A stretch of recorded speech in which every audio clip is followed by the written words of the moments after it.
বাংলাদেশের রাজনীতিতে এই মুহূর্তে জামায়াত ইসলামী বাংলাদেশ অতি গুরুত্বপূর্ণ একটি রাজনৈতিক দল এবং এই রাজনৈতিক দলের আমির হিসেবে ডক্টর শফিকুর রহমান এই মুহূর্তে সবচেয়ে আলোচিত এবং কাঙ্ক্ষিত ব্যক্তিত্ব। রাজনীতির অঙ্গনে অনেকেই তার সান্নিধ্য কামনা করছেন, আর রাজনীতির বাইরে ব্যবসায়ী বলেন, আমলা কামলা সকলেই মনে করছেন যে এই মুহূর্তে এই ভদ্রলোকের সঙ্গে যদি একটু ছবি তোলা যেত, একটু বসা যেত, একটু মধ্যাহ্ন ভোজে তার সঙ্গে অংশগ্রহণ করা যেত এবং সেই ছবিগুলো যদি ফেসবুক থেকে শুরু করে সামাজিক মাধ্যমে দেওয়া যেত বা বাসায় টানিয়ে রাখা যেত, তাহলে এটি একটি শিল্ড বা রক্ষা কবচ হিসেবে বা ঢাল হিসেবে অনেকের জন্য উপকৃত হতো। তো মানুষের জীবনে অলনে ছাড়েন দুর্ভোগ এবং দুর্দশা আসতে যেমন দেরি লাগে না, যেমন শেখ হাসিনা। তার এরকম যে দুঃস্বপ্ন আসবে, এটা উনি তো দূরের কথা, আমরা যারা আছি আমরাও কিন্তু 5 তারিখ পর্যন্ত কল্পনাও করিনি। আবার একইভাবে ডক্টর শফিকুর রহমানের জীবনে যে মধুচন্দ্রিমা এসেছে, যে সুসময় এসেছে, এই সময়টা উনি তো কল্পনা করেননি, আমরাও কিন্তু কেউ কল্পনা করতে পারিনি, কিন্তু বাস্তবতা হলো সেটা এসেছেন। এর ফলে কি হচ্ছে, তিনি নজিরবিহীনভাবে হেলিকপ্টার করে যেতে পারছেন, বন্যায় ত্রাণ বিতরণ করতে পারছেন, ক্যান্টনমেন্টে তাকে নিয়ে আলোচনা হচ্ছে, স্বয়ং সেনাবাহিনী প্রধান তাকে তোয়াজ করছেন, তদবির করছেন। তারপর যে বিএনপি একসময় জামাতকে তুচ্ছ করতো এবং তাচ্ছিল্য করত, সেই বিএনপি জামাতকে এখন অতি গুরুত্বপূর্ণ প্রতিপক্ষ মনে করছে। জামাতের সঙ্গে তাদের যে বন্ধুত্ব, এটি বলতে গেলে অসম্ভব, কিন্তু তারপরেও শক্তিশালী প্রতিদ্বন্দ্বী হিসেবে বিএনপি এখন জামাতকে এতটা ভয় পাচ্ছে যে ভয় তারা হয়তো আওয়ামী লীগকেও অতীতে পায়নি। এর কারণ হলো ক্ষমতার যে কেন্দ্রগুলো রয়েছে বা ক্ষমতার যে সুইচ পয়েন্টগুলো রয়েছে, যেখান থেকে ক্ষমতা সঞ্চালিত হয়, সেই জায়গাগুলোতে ইতিমধ্যে জামাতের লোক বসে গিয়েছে সর্বত্র। All sensitive post, portfolio and position, এটা জামাতের লোকজন খুবই গবেষণা করে, চিন্তা করে, পরিকল্পিতভাবে এই জায়গাগুলো নিজেদের করে নিয়েছেন।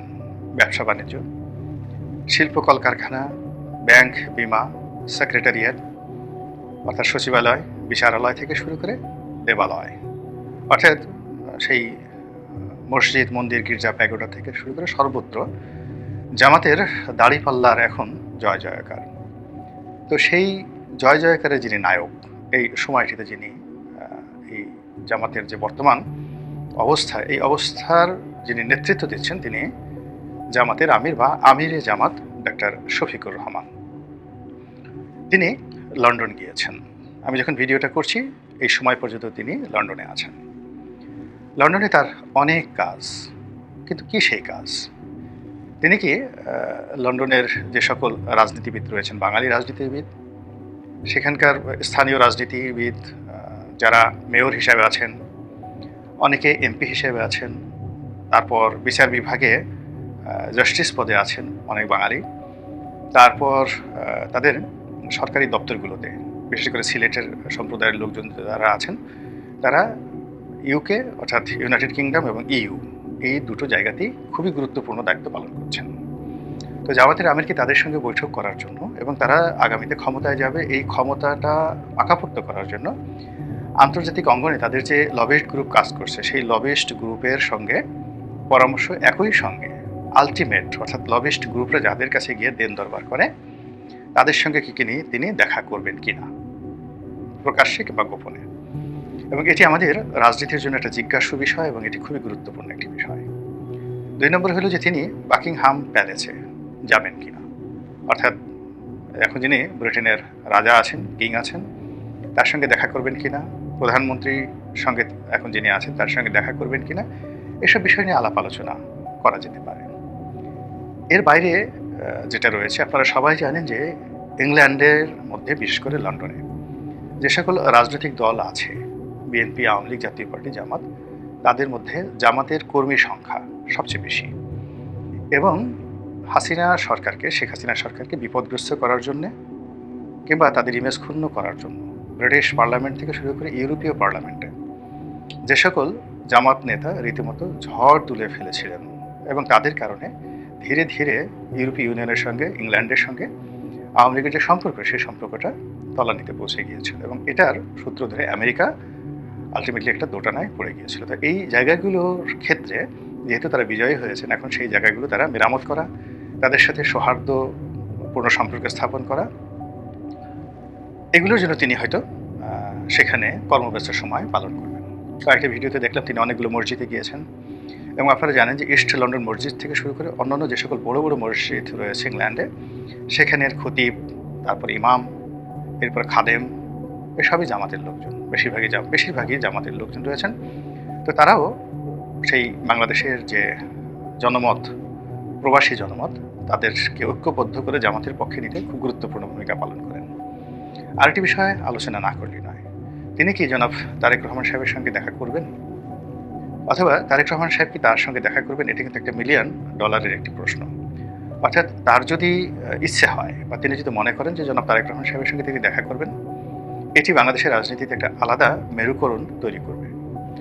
আবার যদি তাদের বৈঠক হয়, মানে তারেক রহমান সাহেবও চেয়েছেন, শফিকুর রহমান সাহেবও চেয়েছেন, বৈঠক হয়েছে, ফলপ্রসূ বৈঠক হয়েছে, এটির একটা মেরুকরণ হবে।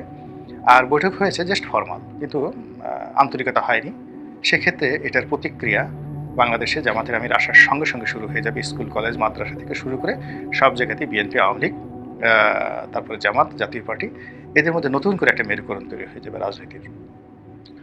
এবং সবচেয়ে ভয়াবহ যে বিষয়গুলো হবে সেটা হলো, তার এই লন্ডন ভ্রমণের সময় যদি তারেক রহমান সাহেব চান জামাতের আমিরের সঙ্গে বৈঠক করার জন্য এবং জামাতের আমির যদি রাজি না হন, কিংবা জামাতের আমির প্রস্তাব পাঠালেন কিন্তু তারেক রহমান সাহেব রাজি হলেন না, তারপর জামাতের আমির সেখানে চলে আসলেন কিন্তু তিনি জনাব তারেক রহমান সাহেবের সঙ্গে বৈঠক করার বিষয়ে কোনো চিন্তাই করলেন না, এই বিষয়গুলো বাংলাদেশের রাজনীতিতে উনি ফিরে আসার পরে খুবই গুরুত্বপূর্ণ ভূমিকা পালন করবে এবং নেতিবাচক ভূমিকা পালন করবে। আরেকটি বিষয় খুবই সেন্সিটিভ, তারপরও রাজনীতি তো এখানে অসম্ভব কিছু নয়। আপনারা জানেন যে শেখ হাসিনার যারা সমর্থক রয়েছেন, বিশেষ করে সিলেটের সদ্য সাবেক মেয়র, তিনি এখন ইংল্যান্ডে আছেন। তারপর শেখ রেহানা কেন্দ্রিক ইংল্যান্ডে যেটা বলয় আছে, এটা সিলেটের লোকজন নিয়ন্ত্রণ করেন।